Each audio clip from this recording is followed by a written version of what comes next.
Alright, today what we're going to end up doing is we're using Windows 11 and we're going to install Ubuntu and Debian on the Windows Subsystem for Linux, so WSL for short.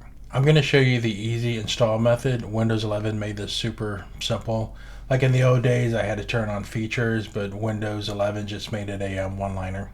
Alright, so once we run the one-liner, it's going to install all the features that we need to make sure this works, and it's going to install Ubuntu by default. After that, I'm going to show you how to properly exit out of the terminal of your WSL instance.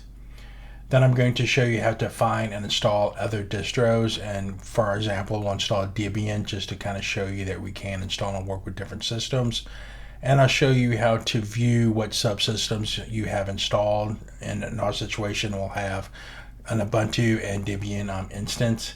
And I'll show you how to activate and use the instances. So if you want to use Ubuntu one day and Debian the other day, I'll show you how to do that. And at the end, I'll show you how to remove the distros. And if all that sounds good to you, let's get started. Alright, so what we have open here is how to install Linux on Windows with WSL. And this is coming from Microsoft itself. You can read through this, and some people are visual learners, so I'm just going to kind of go over this and show you a video on actually how to install all this step by step. And it has some good information like manual install for older versions, how to install on Windows Server. It has some tutorials down here to kind of show you other things that you can do with it, but again, this video I'm just going to show you the basics, how to get things set up and get you going. Alright, so to get started, one thing I want to show you is if we go down here to features, we just type in feature in our toolbar and we hit turn on features. It's going to bring up this window that says turn Windows features on or off. So with Windows Subsystem for Linux, you have the old version, which is like WSL 1, and then you have the new version, which is WSL 2. So looking at this, for WS1, we want to make sure that we have the Windows Subsystem for Linux turned on, okay? And then for version 2, we want to make sure that we have the virtual machine platform turned on. So and that's this one up here, virtual machine platform. But again, we're not going to enable these features because Windows 11 made it easy where we can just do it with the one-liner. So here we are in the command prompt. You can use PowerShell or anything that you want. So the first thing I want to do, I just want to do WSL -- status. And then it gives me the default version is 2. So again, we have the Windows Subsystem for 1, the older version, and we have the newer version with this 2. And you can change your default depending on your use case. So right here, it does give me some messages where WSL1, it says I have to have Windows Subsystem for Linux installed. And then it also says it's an optional component to use WSL1. So WSL2, I have to enable the virtual machine platform. And I have to ensure virtualization is enabled in the BIOS. Okay, so you can go into your BIOS, make sure that your virtualization is enabled. And then from there, all we have to do is type in the command to install the WSL. And all I got to do is it tells you exactly right here, we can run this to install it and no distribution. And what that means is it's not going to download the default distribution of Ubuntu. So I'm going to copy that and put that in there. And I'm going to run it. And it's going to ask me to make changes to my device. I'm going to say yes. And then it's going to bring down and enable the features that I need to make sure that this runs correctly. After that, I have to reboot my system, so I'll be right back. Alright, so we rebooted the system. So if I go down here to my search bar and I hit feature, and I come over here and I look down and I notice that my virtual machine platform is already installed. So that one-liner automatically installed that for us as well. Okay? So I'm going to hit cancel here, and I'm going to show you the WSL, and then I'm going to do the status again. And it's going to tell me my default version is 2, and it says WS1 is not supported with your current machine configuration. please enable the Windows subsystem for Linux. Now, if we want to use the WSL 1, we can actually go in there and enable that feature. For me, I'm not going to be using it, but if you want to, you can. Okay? And if you want to know the difference, the Microsoft page actually has a comparing WSL versions, and it kind of gives you information, and it kind of tells you what features that are common in both and what features are only common in one or the other. And again, you can look at this for your use case. All right, so once you figure out what use case you want to do, and again, if you're going to use one, you're going to have to enable the Windows subsystem for Linux. But what we can do is I can sit there and say WSL --set default, and then I can go version, and I can do 1 right here, and I hit that in there, and it tells me it's not supported, okay, because I haven't enabled it. But if I do the same thing and I hit 2 and I hit enter, it's going to say for more information on key differences, please visit, and it gives you the link, and it also tells me the operation completed successfully. So now my default version is always going to be 2.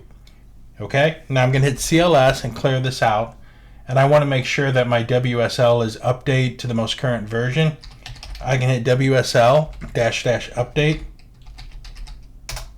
and it's going to tell me that I have the most version of Windows subsystem is already installed. If it wasn't, it would go ahead and install that.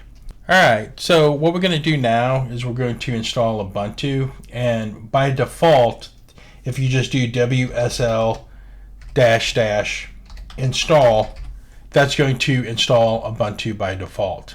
Now, if you remember, we did the WSL install earlier, but we did no distribution, and that just means that we was installing the core components to get the WSL up and running. This time, when we just do install, the only thing we're going to do is install Ubuntu.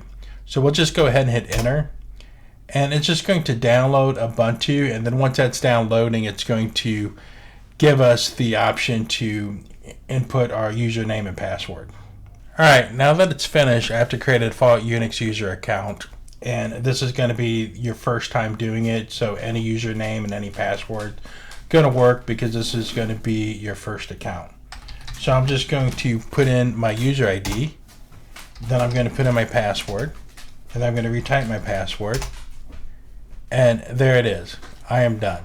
And it says to run a command as administrator using root, I use the sudo command, which is pretty typical for Linux. So now what I'm going to do is I'm going to hit CLS. Okay, so I hit CLS to kind of clear my screen to go all the way top. CLS is Windows, so I got to hit clear because I'm in my Linux environment. So that was a typo just in between systems, CLS for Windows and clear for Linux.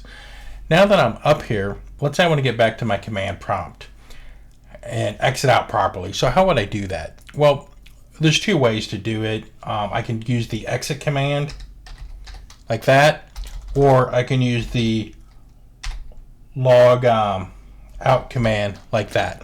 So either one of these are going to log me out. So I'm just going to type in exit, hit enter, and it logs me out, and I'm back at my command prompt. Okay, so it's pretty simple, right? So now if I want to do WSL and I want to see the status of this, I can do WSL --list --verbose, okay? And I run this, and it says, you know, my name, state, it's in my stopped version, so it tells me all the information that I have in that WSL, okay? All right, so now that we're stopped, what we're going to end up doing is we're going to try to find other distros. So how do we do that? Well, we type in WSL --, right? And then we're going to do list, and then we're going to do -- online. And basically, this is going to give us all the different distros that we can install on the WSL right now. So let's say that I wanted to install Debian right here. So how would I do that? Well, I'm going to clear my screen and bring it up to the top, and that way you guys can see better. And then I'm going to do WSL -- install. Okay, and then what do I want to install? Okay, I want to install Debian, so I just type in Debian and I hit enter, and this goes through that same process where it's going to download it and then it's going to let you enter your default username and password. So right here, enter a new Unix username. I can do it, and then I can say my password, or type it in I should say, and then there we are. Now I'm in here, I can clear my screen using clear because I'm in Linux now, and then go on the very top, and there we are. Alright, so now that we're at the top, the only thing I'm going to do is I'm going to type in exit, go back to my command prompt, and then I'm going to do WSL list verbose. And it's going to say the Ubuntu stopped and says Debian still running. And the reason it's still running is it hasn't completely shut down yet.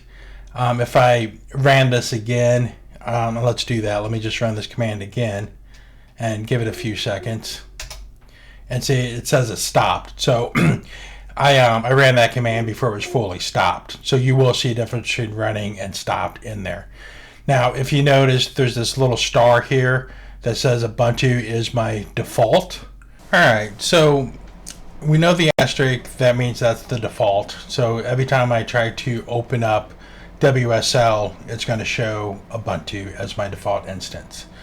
So what I mean by that is that, and I probably should have showed you how to start up this earlier, but all I got to do is hit WSL, and that's going to open up Ubuntu by default. So if I hit enter, it's going to take a second, and then it's going to open up Ubuntu. So let me go ahead and hit clear here, and let me prove that this is Ubuntu. Okay, so to prove this is Ubuntu, I can do cat etc os.release. Okay, and it's going to say that it's Ubuntu 24-04-3 LTS. Okay, so it's simple as that. So let me go ahead and exit out of this, and I'm going to clear my screen. And let's say that if I look at what I have up here, ws list -- verbose, and I've got my one dash. Okay, so let's say that I want to open up Debian, right? Because I have multiple ones, and as you know, we only have one default. So if I want to do Debian, I can do WSL -d, and then I can do the name, which is Debian, and I hit enter, and then it's going to give me that, right? I'm going to clear my screen just to bring it back up to the top, and then how do I know that I'm in Debian? Well, it's the same thing. I can hit cat /etc /os.release. Okay, and now you can see that I'm in Debian just by doing that. So I'm going to go ahead and exit out of Debian, and then I'm going to clear my screen, and then I'm going to go the WSL list verbose, and again we still have that asterisk by Ubuntu because that is our default. So let's say that I want to change my default. How would I do that? Well, I would do WSL, and I would set my default to Debian. So that's going to be the name right there. And I hit enter, and it's completed. So now if I run my list verbose, you see I have the asterisk by Debian, and I can type in WSL now, and I'm going to clear my screen to bring it back to the top, and then I'll be able to sit there and run my cat command again. And again, we do that by doing cat /etc /os.release, and there we are in Debian. Okay, so you know it has information. It's the Trixie version 13, so you can look at that and see what you need to do and get all that valuable information. Okay, so now what I'm going to do, I'm going to exit out of this. I'm going to clear my screen. CLS back in Windows. Alright, so now that my screen is clear, I'm going to run my verbose just to kind of see what's happening up here. Now, let's say that I don't want Debian anymore. Let's say I want to get rid of it. How would I get rid of that? Okay, well, I would do WSL, and I would need to unregister it. Okay, and I'm going to unregister Debian. And I run that, and it says the operation completed successfully. Now I'm going to clear my screen just to bring it up on the very top. And I'm going to run my list verbose command again. And it put my default back on Ubuntu because I didn't have anything there. And remove the Debian. Okay, so removing it is, as easy as that. Okay, so now let's say that I want to list that out again. And I have the Ubuntu up there, and let's say that I just want to clear that out. It's the same thing, WSL -- unregister, and then I can do Ubuntu, right? And I do that, and I unregistered it. I clear it out, and I'm hitting my up keys to go up to change my commands up here just to show what my previous commands were. And I run that, and there it is. I'm back to like square one. I have no distros whatsoever. And kind of installing, removing, setting defaults. It's really as simple as that. It's pretty straightforward. What I'm going to do next is one of my systems went down that I normally run Linux on. So I'm probably going to set up an environment on here as a kind of a WSL workstation. So if that's something you're interested in, just follow me and like and subscribe, and we'll go down that avenue, and we'll get everyone set up with a environment where they can program and do more advanced stuff in Linux on. Alright, so I've got to show you one thing. So as a bonus, once we're inside our operating system, in this case I'm in Ubuntu, I can type in sudo apt update and sudo apt upgrade to make sure that everything is up to date on my distro. So if I run that, it's going to ask me for my password because that's going to require sudo access. And then there it is, just downloading and doing all the updates. So after you run that, you just make sure that your system is all up to date, and that way you'll have a good core system to start installing other stuff to fit your use cases. All right, I'll talk to you guys later because it's just going to go through and install, so there's really nothing more to see.